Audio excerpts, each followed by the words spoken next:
I'm currently using my free time to learn new things. It has been fulfilling. But the work is tedious, especially since they are unfamiliar. I'm referring to learning things that have been traditional or have been a tradition. Admiral Grace Hopper said, "The most dangerous phrase in language is we have always done it this way." The quote resonates with me so much that I've kept it on my phone for a long time. It feels frustrating to be told that we have always done things the same way when one wants to offer new, effective, and efficient ways at addressing an issue. Maybe you can relate to something in your life. It could be a working environment, at a service provider that you seek, or even with personal development, where I'm referring to things like how to deal with stress, how to communicate, to relate with people, and dealing with feelings of insecurity. I'm referring to those things that are a tradition for you because they don't seem to work as they aren't being changed. Please don't get me wrong, tradition can be good. It offers some kind of comfort, maybe safety or security and belonging, and all of these are a good thing. However, I think that if one always sticks to it, it can become a hindrance to their growth. And so today, I'd like to speak about being counter-traditional or counter-cultural, about issues that are oppressive, a barrier to growth, and disempowering. Remember that culture is a way of life. Tradition is something that one upholds. I want to be clear that I'm not referring to things like a Setswana culture. I'm not referring to a Ndebele culture, a Nigerian culture, or a South African culture. I'm referring to how we choose to commit to a certain way of dealing with issues and the things we use to uphold our ways. Issues that come to mind when I talk about being countercultural are ignoring rape or abuse, accept very poor service, giving the powerful more power by not speaking up, upholding labels such as women do not speak up, men do not express their feelings or their emotions, not being introspective, not being mindful or honest, and so on and so forth.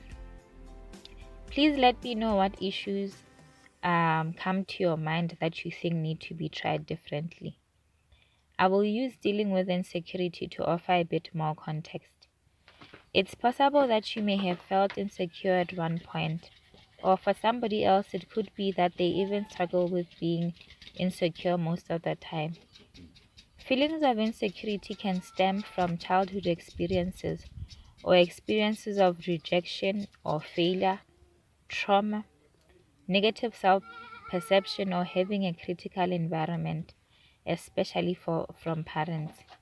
And so as we grow up, the feelings too increase when they are not being dealt with. As we become more fearful, scared to be specific, we can see our insecurity coming across as always being guarded and ready to fight because we feel threatened. We can also always focus on other people's flaws, where we are always focusing on what is not right or negative about them, always tolerance from others, and I think even self-comparison. Now, depending on your own traits or personality, there are different ways that you can uphold how to deal with insecurity. I will use John Bowlby and Mary Ainsworth's theory of attachment to explain briefly.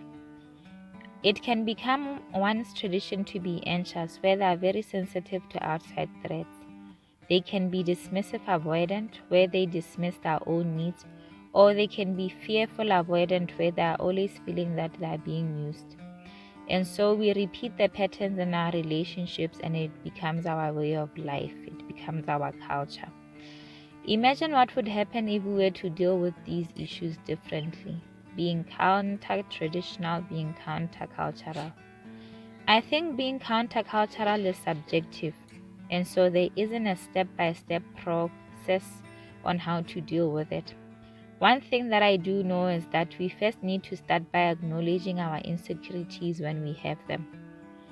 I can think that the reason why I'm advocating for being traditional is because I can imagine what happens when one is. It's based on my previous experiences when I challenged myself to try differently. And through this, I learned that being countercultural exposes you to a different perspective. Usually, these perspectives can be empowering and liberating. They do come with some discomfort due to the lack of like being familiar. And in the case of insecurity, one can learn to be securely attached. It can also redress the power inequalities that exist.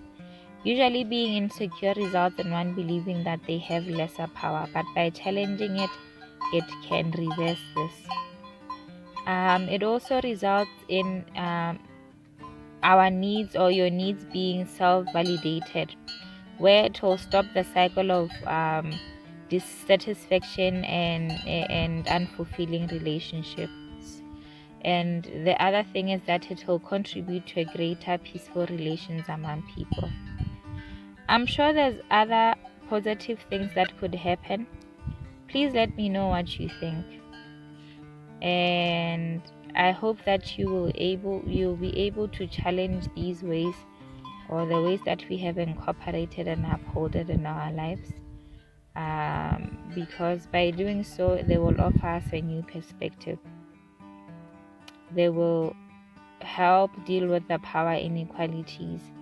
They will help our relationships to be fulfilling, and they will help us to live peacefully with each other and live a fulfilling life.